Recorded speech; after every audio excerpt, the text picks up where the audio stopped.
리딩 지저스 6일차 창세기 21에서 24장까지 말씀 함께 나누겠습니다. 창세기 21에서 24장의 전체 흐름입니다. 창세기 21장은 언약대로 이삭이 태어남을 말씀하고 있습니다. 아브라함과 사라 사이에서 아들이 태어났습니다. 그리고 하갈과 이스마엘을 떠나보내면서 이삭이 이제 확실한 상속자가 됩니다. 지역의 실력자 아비멜렉이 하나님께서 아브라함과 함께 하심을 알고 그에게 부탁하여 서로를 보호하는 언약 관계를 맺게 됩니다. 창세기 22장은 하나님이 이삭을 번제로 요구하시는 말씀입니다. 하나님은 아브라함에게 이삭을 번제로 드리라는 시험을 주셨습니다. 아브라함은 즉각적으로 순종하여 이삭을 모리아 산으로 데리고 갑니다. 말씀대로 이삭을 번제로 드리려는 아브라함을 말리신 하나님은 그의 믿음을 받으셨습니다.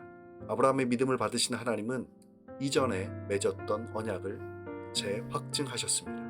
창세기 23장은 사라의 죽음과 땅에 대한 말씀입니다. 아브라함이 아내 사라의 장례를 위해 헤브론에 있는 동굴을 구입했습니다.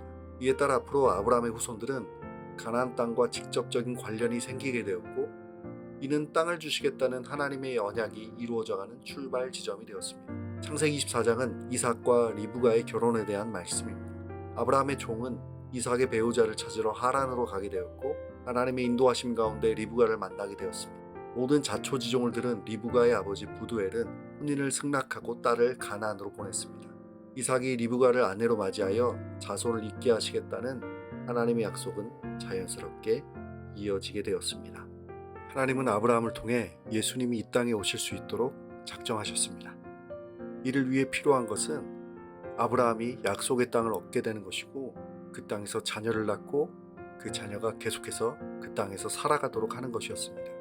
그래서 먼저 하나님은 아브라함에게 언약의 아들 이삭이 태어나도록 하셨습니다.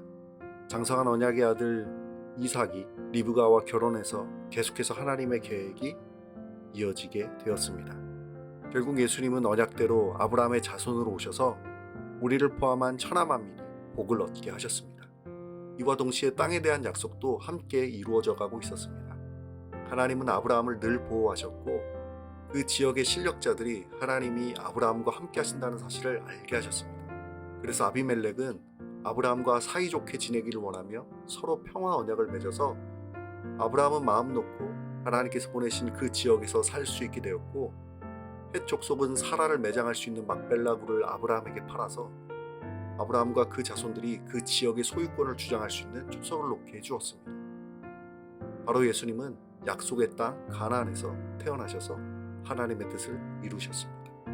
그리고 언약대로 이 땅에 오신 예수님께서 하신 놀라운 일은 아브라함과 이삭을 통해 예표로 드러나게 되었습니다. 하나님은 아브라함에게 이삭을 바치라고 말씀하셨던 것처럼 하나님은 독생자 예수님을 우리를 위해 이 땅에 보내셨습니다. 그리고 아브라함과 이삭처럼 예수님은 하나님의 말씀에 순종하셨습니다. 이삭 대신 순양이 번제로 드려진 것처럼 예수님은 우리 대신 십자가에서 죽임당하셨습니다. 또한 이삭이 죽지 않고 살게 된 것처럼 예수님은 죽음에서 부활하셨습니다.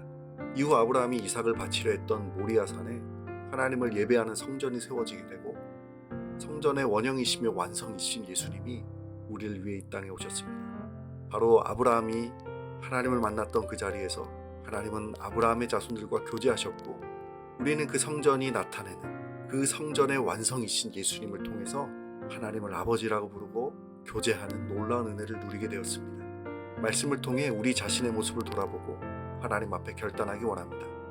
아브라함도 이삭도 하나님의 말씀에 즉각 순종하여 하나님의 뜻을 나타내는 삶을 살았습니다. 예수님도 하나님의 말씀에 온전히 순종하셔서 천하 만민에게 복을 허락하시려는 하나님의 뜻을 이루셨습니다. 오늘도 아브라함처럼 그리고 예수님처럼 하나님을 온전히 신뢰하고 사랑함으로 하나님의 말씀에 순종하며 살아가는 하루가 되기를 소원합니다.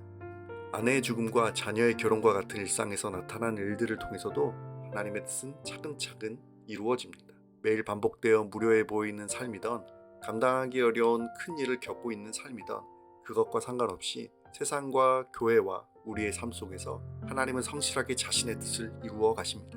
이와 같이 언제나 우리의 일상에 함께 하시는 예수님과 동행하는 하루가 되길 소원합니다.